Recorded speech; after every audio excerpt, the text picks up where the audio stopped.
science classroom when someone removed it from the school and burned it. Now, as Bill Buckingham continued fighting the purchase of the biology book at school board meetings, the science teachers began to suspect that he had been involved. This idea of man and monkey came into the conversation, and I immediately remember saying to him, does this have anything to do with that mural that disappeared? And that's when he made the remark that he gleefully watched it burn. Right. Sort of under his breath, but we heard what he said. Though Buckingham denied any involvement in the incident, when he reportedly announced he was searching for a biology book that included evolution and creationism, the school board meeting erupted in chaos. Typically, a school board meeting is a very dry thing. A couple of people show up because they have a certain issue they want to discuss. But these meetings would be hundreds of people, and it would be hot, and people would be upset. It was a zoo. It was just an absolute madhouse. Ludicrous, bizarre, many adjectives I could use. They were disrespectful to the public, disrespectful to the teachers. They didn't want to listen to anybody. They were just on their own agenda. Sometimes in a democracy, and when you have 9 different personalities together and you have a controversial issue, in the heat of the moment, somebody might say something they wish 10 minutes from now they wouldn't have said. Bring this meeting back to order. The controversy engulfing the school board caught the attention of local newspaper reporters, including Lori Lebo, who grew up in the area.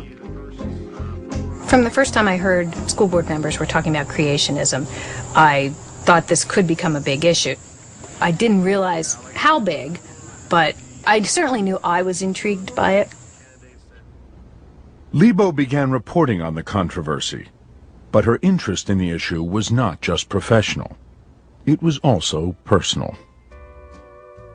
Lori's father had been the owner of a local radio station, but the oldies format wasn't paying the bills, and the electric company was about to put him off the air.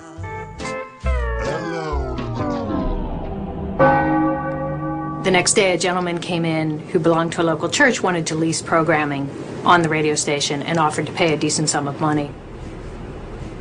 And overnight, the radio station became a Christian radio station. My father became born again. In her articles, Lebo would write about the 1987 Supreme Court ruling that would keep Buckingham from introducing any creationist text into biology class. In the meantime, Buckingham was in touch with 2 organizations known for questioning Darwin. One was a public interest law firm in Michigan called the Thomas More Law Center. Headed by former public prosecutor Richard Thompson, famous for his efforts to convict assisted suicide advocate Jack Kevorkian, the firm bills itself as the sword and shield for people of faith. Bill Buckingham contacted me as a private citizen and also as someone who was concerned that the biology textbook presented only one side, and he thought there should be other alternative theories involved. And that's when I introduced him to the theory of intelligent design and indicated that I thought that that theory could be taught alongside the theory of evolution and pass constitutional muster. I asked, if there were any reference books out there, and they gave me the title of the book of Pandas and People. He also found a conservative think tank in Seattle named the Discovery Institute, which calls itself the nation's leading intelligent design proponent.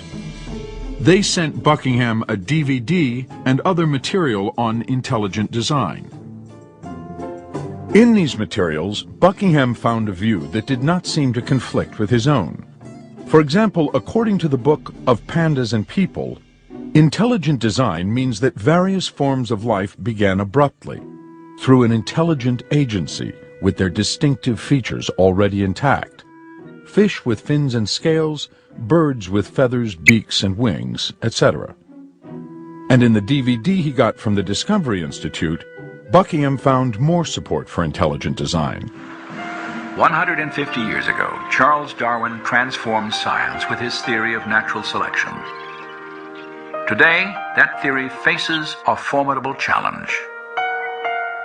Intelligent design has sparked both discovery and intense debate over the origin of life on Earth. And for a growing number of scientists, it represents a paradigm, an idea with the power to, once again, redefine the foundations of scientific thought. Both the DVD and book use the same example to illustrate intelligent design's central tenet, explained here by proponent Steve Fuller. One way to get into the concept of intelligent design is by imagining what it would be like to run across something like this on a beach. John loves Mary. I mean, this is the sort of design that's very unlikely just to have assembled itself just from sand blowing randomly over even a very long period of time. Rather, it shows a sign of some sort of intelligence that's behind it. And just as those words on the beach are clearly the product of an intelligent being, the claim is that some aspects of life itself must be the product of a designer. Intelligent design, in my way of thinking, states that life is too complex to happen at random, that there had to be a designer, something to shape how things went, so to speak. In the book of Genesis, the designer would be God. But in the materials Buckingham received, God is never mentioned. The designer is called an intelligent cause or intelligent agent.